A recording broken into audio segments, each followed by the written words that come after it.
Hello friends, कैसे हैं आप लोग। उम्मीद करते हैं कि आप लोग अच्छे होंगे। तो एक बार फिर अपने यूट्यूब चैनल में आप लोगों का स्वागत करता हूं और आज हम बात करते हैं क्लास 9 के साइंस सब्जेक्ट पे।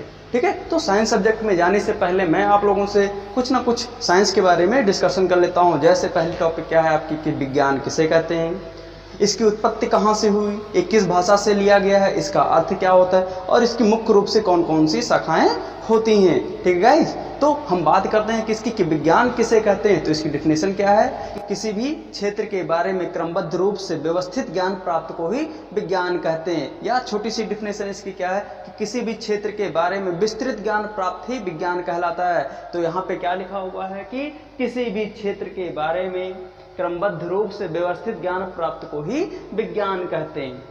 इस शब्द की उत्पत्ति कहाँ से हुई है, तो इस शब्द की उत्पत्ति लैटिन भाषा के साइंसिया शब्द से हुई है। किससे हुई है, लैटिन भाषा के साइंसिया शब्द से हुई है, जिसका अर्थ क्या होता है, जानना होता है। क्या होता है, जानना होता है। क्या होता है, जानना होता है। इसका लगभग क्या होता है प्रयोग, इसका कहाँ किया जाता है, तो इसका प्रयोग लगभग कहाँ किया जाता है, प्राकृतिक विज्ञान के लिए किया जाता है। और प्राकृतिक विज्ञान की हम बात करते हैं तो हमेशा क्या विज्ञान किसके ऊपर वर्क करती है, सबसे अधिक प्राकृतिक के ही ऊपर तो सांस करती है ना। जैसे फॉर एग्जांपल की हम बात करते हैं ऑक्सीजन की, तो जब विज्ञान नहीं था तो हम क्या करते थे, ऑक्सीजन लेते थे, नहीं लेते थे ना, तो हम केवल सांस लेते थे ना। लेकिन जब विज्ञान जैसे जैसे प्रोग्रेस हुआ तो उसमें हम जानने की कोशिश किए कि हम सांस लेते हैं तो क्या लेते हैं, किस गैस का प्रयोग करते हैं। ठीक है, तो किसकी हम प्रयोग करते हैं, तो किसकी मदद से करते हैं, हम साइंस की मदद से ही तो करते हैं खोज। ठीक है, तो हमें बाद में प्राप्त हुआ क्या कि हम क्या लेते हैं, ऑक्सीजन लेते हैं। ठीक है, तो इसमें हम बात करते हैं कि इसकी मुख्य शाखाएं कौन कौन सी हैं। तो इसकी मुख्य शाखाएं कौन कौन सी हैं, 3 होती हैं। कौन कौन सी, एक होती है फिजिक्स, दूसरी आपकी केमिस्ट्री है और तीसरी आपकी जीव विज्ञान है। क्या है, जीव विज्ञान मीन्स बायोलॉजी है। तो फिजिक्स को हम हिंदी में क्या कहते हैं, भौतिक विज्ञान कहते हैं, और केमिस्ट्री को रसायन विज्ञान, और बायोलॉजी को क्या कहते हैं, जीव विज्ञान कहते हैं। तो हम दोस्तों केमिस्ट्री में कि केमिस्ट्री की डेफिनेशन क्या है, इस शब्द की उत्पत्ति कहाँ से हुई है और इसकी कितनी मुख्य रूप से शाखाएं होती हैं। ठीक है, तो इसके बारे में जानकारी करने से पहले हम क्या करते हैं कि केमिस्ट्री की डेफिनेशन देखते हैं। तो केमिस्ट्री की डेफिनेशन क्या है कि यह विज्ञान की वह शाखा है जिसके अंतर्गत किसी के गुणधर्म, संगठन, संरचना आदि के गुणों का अध्ययन किया जाता है, उसे हम क्या कहते हैं,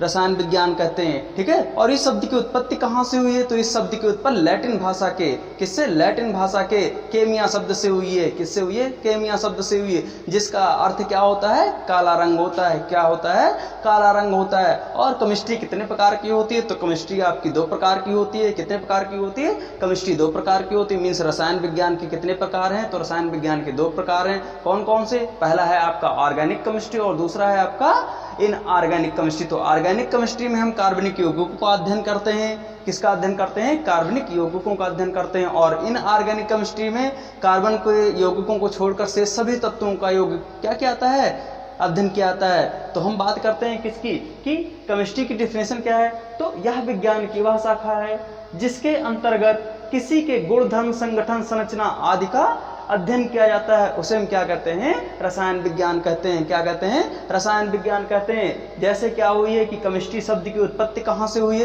तो किस देश से हुई है, मिस्र देश से हुई है। और किस भाषा से, तो लैटिन भाषा के केमिया शब्द से हुई है, जिसका अर्थ क्या होता है, काला रंग होता है। इसकी कितनी शाखाएं हैं, तो इसकी मुख्य रूप से कितनी शाखाएं, 2 शाखाएं हैं। पहली है आपकी कार्बनिक रसायन, ऑर्गेनिक केमिस्ट्री। तो ऑर्गेनिक केमिस्ट्री में हम क्या करते हैं, कार्बन के यौगिकों का अध्ययन करते हैं। किसका अध्ययन करते हैं, कार्बन के यौगिकों का अध्ययन करते हैं। और दूसरा क्या है आपका अकार्बनिक रसायन, तो इसको हम क्या कहते हैं इंग्लिश में, इनऑर्गेनिक केमिस्ट्री। तो इसमें क्या लिखा गया कि इसमें कार्बनिक यौगिकों को छोड़कर से सभी तत्वों और उनके यौगिकों के बनाने की विधि, गुण, धर्म, उपयोग एवं संगठन का अध्ययन किया जाता है। तो इतना आप लिखने से अच्छा क्या लिख दीजिए, छोटी सी डेफिनेशन क्या है कि ऑर्गेनिक केमिस्ट्री में क्या लिखा गया कि इसके कार्बन के यौगिकों का अध्ययन किया जाता है। मीन्स क्या कि इसमें जो हम अध्ययन करते हैं ऑर्गेनिक केमिस्ट्री में कार्बन के यौगिकों का ही तो अध्ययन करते हैं। तो इसी का जस्ट अपोजिट क्या हो जाएगा कि जिसमें हम कार्बन के यौगिकों का अध्ययन नहीं करते उसे हम क्या कहते हैं,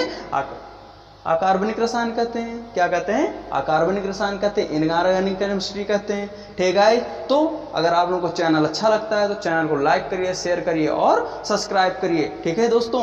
तो अगर हम इसी में बात करते हैं कि रसायन विज्ञान के जनक कौन है, तो रसायन विज्ञान के जनक कौन है? लवाज्ये हैं, लेवाइजर इंग्लिश में कहते हैं, ठीक है। तो सर्वप्रथम इन्होंने ही बताया कि वायु के मुख्य घटक कौन कौन से हैं, नाइट्रोजन और ऑक्सीजन है। तो इन्हें हम क्या कहते हैं? आधुनिक विज्ञान का जन्मदाता कहते हैं। तो जिस प्रकार भौतिक विज्ञान में न्यूटन का महत्व है, उसी प्रकार रसायन विज्ञान में इनका ही बहुत ही महत्व है, ठीक है। तो हम आज यहीं पे हम समाप्त करते हैं अपना चैप्टर, और अगली क्लास में हम मिलते हैं नेक्स्ट चैप्टर के साथ में, और चैप्टर आपका बहुत ही अच्छा होगा जो आपका सब्जेक्ट से रिलेटेड होगा, ठीक है। तो आप लोगों को आशा करते हैं आज जो चीज़ें बताई गई हैं उससे आप लोग को, बहुत लोगों को आता होगा, और जिन लोगों को नहीं आता है तो उनके लिए तो बहुत ही अच्छी चीज़ थी, जिससे वो क्या कर सकें, अपने आप को नॉलेज ले सकें। तो मैंने लिख भी दिया था, तो इसको आप क्या कर लीजिए, लगातार स्क्रीनशॉट लेते रहिए, ठीक है। तो जिससे क्या होगा कि आप लोग अगर कहीं नोट डाउन नहीं करते हैं, मोबाइल में ही स्क्रीनशॉट ले लेते हैं, तो जब पढ़ते हैं या मोबाइल खोलते हैं तो उसको आप आसानी से पढ़ सकते हैं, ठीक है। तो अगर आप लोगों को चैनल अच्छा लगता है तो चैनल को लाइक करिए, शेयर करिए और सब्सक्राइब करिए। तो हम नेक्स्ट वीडियो में मिलते हैं, ठीक है।